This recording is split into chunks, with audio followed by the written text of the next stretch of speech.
Hey there, gang. This is White Panther coming to you from Tucson, Arizona with episode 7 of volume 2 of our video series, Inside the Panther's Lair.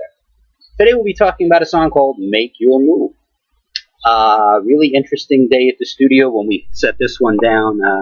Kind of a monumental event took place.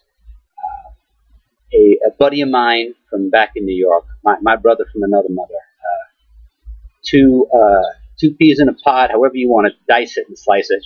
My buddy, Psycho Joe, who was responsible for me coming to this glorious state of Arizona, finally came back to visit. Now, let me set the record straight. My buddy Joe is not really psycho, but how do I say this? You know, intense. He's really just very, very intense. But intense Joe doesn't quite roll off the tongue the same way. Now, does it? Anyway, Psycho Joe.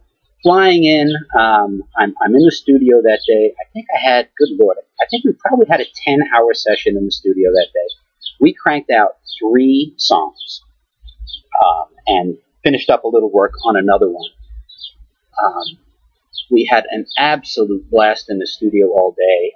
Joe's flight landed, I think it was around 2 o'clock in the afternoon. So I took a break while George was putting in a little something at the end of, oh God, which song was he working on? It was One More Patron. He added a little spice to the last chorus in the song. But anyway, I went to the airport, picked up Joe, picked up some beverages on the way back to the studio. And we went in, and we had done most of the work on the music for the 3 tracks. I had laid down scratch vocals, and then I was going to go in and do the final set of vocals, have George clean them up for me. You know, if we wanted to add a little something here or there, it was always some last minute changes that we could make. But it was a lot of fun having Joe in the studio, and it was a lot of fun for George too, having someone back from, and I'll call it the old country, from back in New York. We all just had a ball, an absolute ball in the studio. And while I'm in the booth, the vocal booth, trying to lay down the vocals for these 3 other songs, Joe is popping in on my headset, making all kinds of sounds and trying to distract me every possible way he can, putting his nose up against the glass in the engineer's booth, just trying to get me to lose it in every way possible. He was not successful. I don't think, and we'll get to this when I ultimately cover that session, I don't think that I've seen George have quite so much fun laying down some of the music as we did that day. Part of it may have been because Joe was in the studio as well, but George was just rocking out. We just had an absolute blast.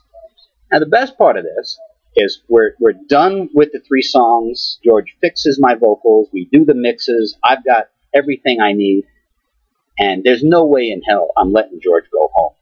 You know, Joe's in town. We're going to go have a good time.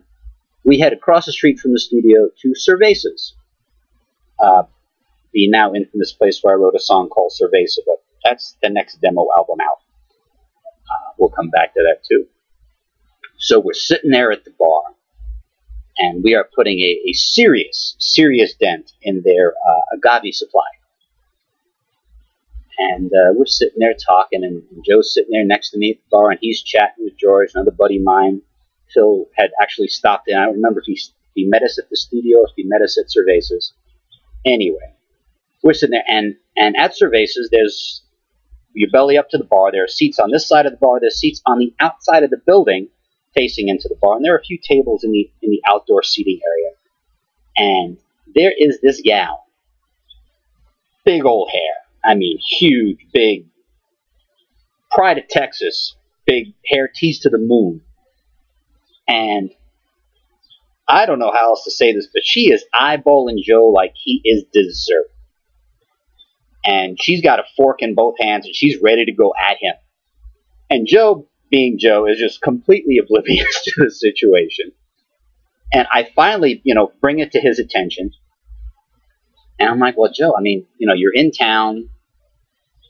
You might as well have yourself a little fun. There she is. No. I'm like, oh, come on.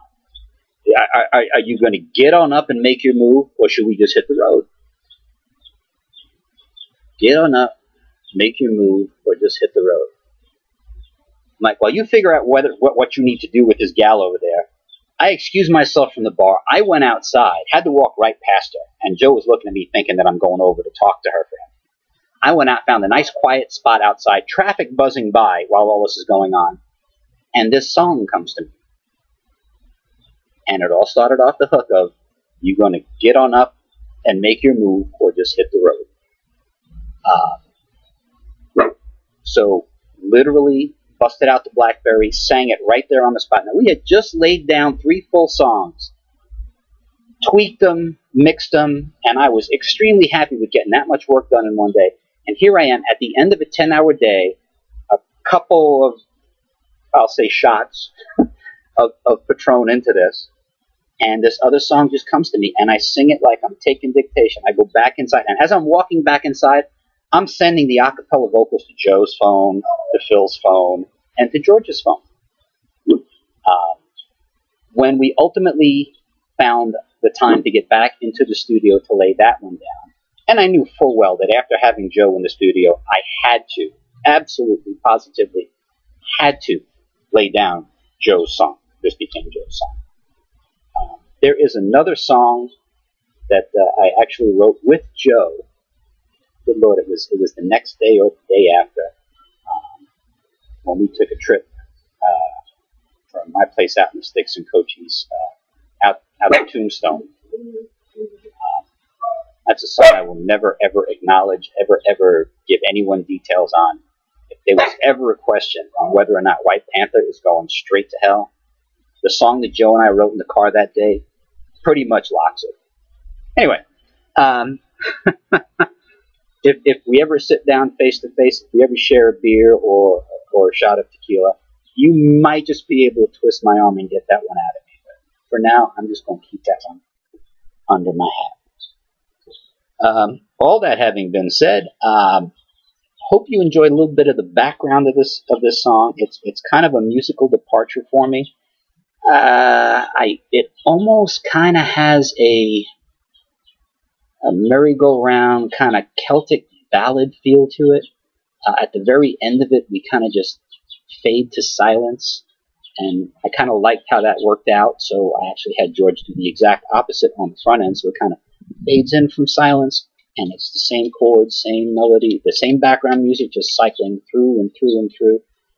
The vocals kind of push along at a slightly accelerated pace. They feel slightly pushed, but not rushed.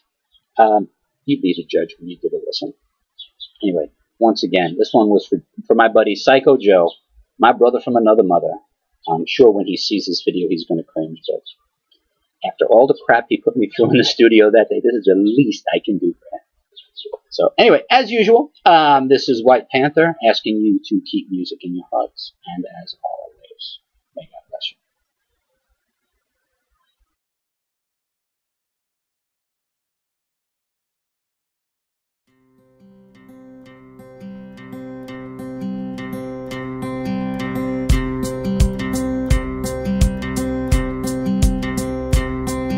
I bellied up to the bar this past Thursday night. I had just picked up my buddy from the airport after his eastbound flight. Oh, and a pretty little thing threw him a wink from behind the bar. Guess it pushed my butt too far, so I had to say, you're gonna get on up and make your move, or else just hit the road. Looks like this gal has got you in a mood, and you're in overload. You're no longer in control of what you're about to do. So just let me ask you, you gonna hit the road or just make your move?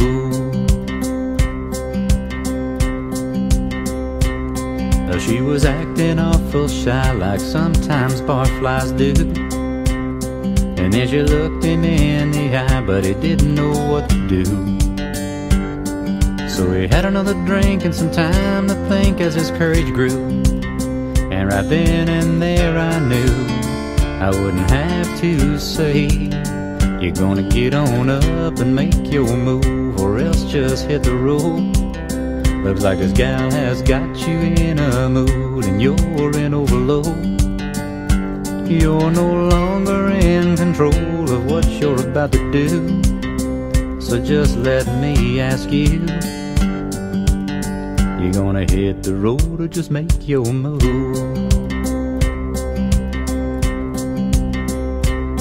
So he flagged the little lady down and she came right on by. All he had to do was smile and give this girl the eye. And before he knew, her digits flew right into his phone. He wouldn't spend the night alone. He never heard me say, you're gonna get on up and make your move, or else just hit the road. Looks like this gal has got you in a mood and you're in overload. You're no longer in control of what you're about to do. So just let me ask you, you gonna hit the road or just make your move? You gonna hit the road or just make your move? You gonna hit the road or just make your move?